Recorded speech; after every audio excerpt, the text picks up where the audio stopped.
सबसे पहले यहाँ जितने भी बड़े विराजे हैं सभी को चरण स्पर्श, जितने भी युवा साथी हैं, छोटे भाई हैं, सभी को जय माता दी, जय सिया राम। सबसे पहले आप सभी को महाराणा प्रताप जयंती तो जैसे 22 मई को निकल गई है और ये वीर शिरोमणि पृथ्वीराज जी चौहान की भी जयंती है, तो आपको सबसे पहले वीर शिरोमणि महाराणा प्रताप और पृथ्वीराज जी चौहान की जयंती की बहुत बहुत बधाई, बहुत बहुत शुभकामनाएं।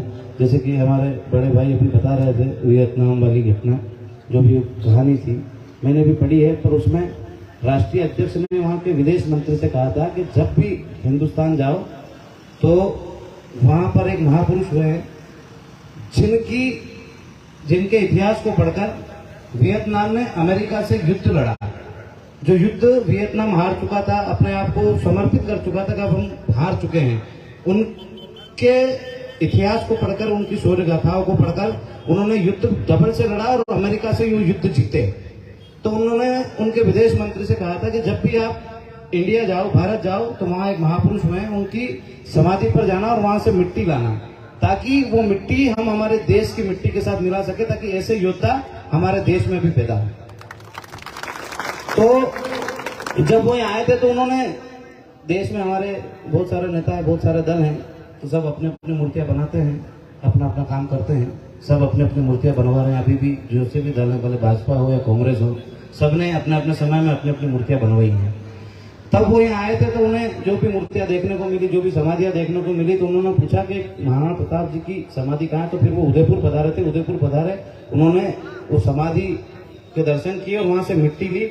जब उनसे पूछा गया तो उन्होंने बताया कि महाराणा प्रताप जी की यहाँ से आप मिट्टी क्यों ले जा रहे हैं। तब उन्होंने कहा कि ये मिट्टी हमारे राष्ट्रीय अध्यक्ष जी ने मंगाई है, ताकि ये महाराणा प्रताप भारत को मिले, पर भारत के लोगों ने उनकी कदर नहीं की, जितनी भी रियासतें थी उनके साथ नहीं हुई। यदि ये महाराणा प्रताप हमारे यहाँ पैदा होते तो हम पूरे विश्व पे राज करते, और महाराणा प्रताप अपने ही लोगों से लड़ते लड़ते वीर गति को गए। तो वो ले जाकर हम हमारे देश की मिट्टी में मिलाएंगे, यहाँ की समाधि की मिट्टी को, ताकि हमारे यहाँ भी महाराणा प्रताप जैसे योद्धा पैदा हो। और उसके बाद जब वहाँ के राष्ट्रीय अध्यक्ष का देहांत हुआ, वो शांत हो गए, तो उन्होंने उनकी समाधि पे लिखा है कि महाराणा प्रताप जी का एक छोटा सा शिष्य, उनकी समाधि पे आज भी लिखा है। तो मैं आप सबसे निवेदन करता हूं कि हमारे महापुरुषों को विदेशों में भी पूजा जाता है, पर उनका अनुसरण हम खुद ही नहीं कर पाते। हमारे जितनी भी लड़ाइयां हुई है, हमने कभी अपने राज्य को छोड़कर दूसरे राज्य की ओर नहीं गए। महाराणा प्रताप अकबर से युद्ध करने नहीं गए थे, अकबर महाराणा प्रताप से युद्ध करने उनके राज्य में आए थे। हमने हमेशा स्वाभिमान, स्वाधीनता की लड़ाई लड़ी। आज भी हम स्वाभिमान और स्वाधीनता की लड़ाई लड़ रहे हैं और आगे भी लड़ते रहेंगे। उस समय भी हमारे सामने न तो धर्म की लड़ाई थी, न जाति की लड़ाई थी। महाराणा प्रताप ने हमेशा से अपने राष्ट्र के लिए लड़ाई लड़ी, अपने सनातन धर्म के ध्वजा की लड़ाई लड़ी और अपने स्वाभिमान और स्वाधीनता की लड़ाई लड़ी। आज हमको पार्टियों के माध्यम से, हिंदू मुसलमान के माध्यम से भड़काया जाता है, पर आपको ये मालूम होना चाहिए कि अकबर का सेनापति मान सिंह था और महाराणा प्रताप का सेनापति हकीम का सूरी था। तो उस समय भी लड़ाई राष्ट्र की थी। जितने भी राष्ट्र प्रेमी हैं वो आज भी हमारे साथ है, और जितने भी दल प्रेमी हैं आज किसी भी दल के साथ जाए वो तब तक है जब तक उनको वहां कुछ मिलता है।